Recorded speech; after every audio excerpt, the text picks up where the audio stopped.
My lawyer called me at work and said, "Your wife just told police you beat her unconscious last night. There's a warrant out for you. Do not go home." I asked him what he was talking about. I'd spent the night in a hotel 400 miles away for a conference. 300 people had watched me give a keynote at 8 p.m. He said there was an emergency protective order, and I needed to surrender before officers showed up at my office. I drove to the station and saw Dana in the waiting area, an ice pack pressed to her cheekbone, a bruise blooming purple under her eye, surrounded by officers handing her water. The second she saw me, she flinched and cried, "That's him. That's the man who did this to me." Every head in the room turned and looked at me like I was garbage. She handed a detective a hospital report, photos of the bruising, a note about a possible fractured orbital bone. If they believed her, I'd lose my kids, my house, maybe my freedom. But something was wrong. The report was time-stamped 9:40 the night before. At 9:40, I was signing books in a hotel lobby in another state. Why would she pick a time I could prove I wasn't even in the same time zone? The judge granted the emergency order anyway. As Dana walked past me, she leaned in and whispered, "Should have agreed to sell the house when I asked nicely." That night, I sat in a cheap motel scrolling through videos of my son yelling, "Dad, watch this," off the diving board until my eyes burned. I couldn't stop thinking about that timestamp. The next morning, my boss shut his office door and wouldn't meet my eyes. We can't have someone facing an assault warrant in front of clients. Just like that, I was suspended. Then my sister called, her voice shaking. "How could you? I saw the pictures of her face. Don't call me again." I tried to tell her about the conference, the hundreds of witnesses, the live stream, but she'd already hung up. Everyone believed Dana. No job, no family, no kids. But I refused to let her win. I hired a real defense attorney and laid it all out. Hotel keycard logs, the recording of my keynote, the time-stamped photos from the event. "This doesn't add up," I said. He looked into it and called me back, sounding like a different man. "Come in, now." He slid the hospital report across his desk. "This injury was photographed at 9:40 p.m. You were on a stage, on video, at 9:40 p.m. Someone else was with her when this happened." Dana had a boyfriend she always brushed off as just a coworker. I dug into him and found out he wasn't a coworker at all.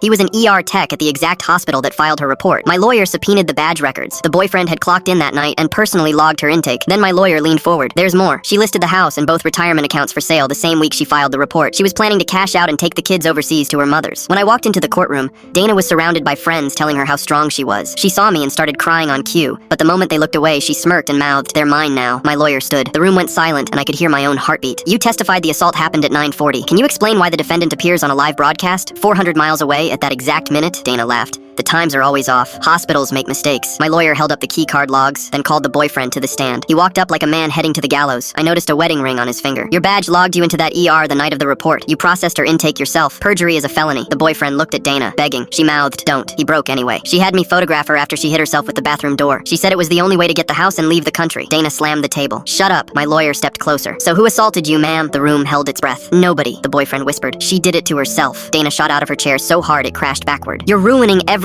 Two bailiffs moved in as she shoved one away. The judge rose. "You are in contempt, and I am referring you for filing a false report and perjury." The rage drained from her face into something small and cornered. "Wait, I'm the victim. I'm the mother." They pulled her toward the door, and she twisted around to lock eyes with me. "This isn't how it was supposed to go. I got full custody that day."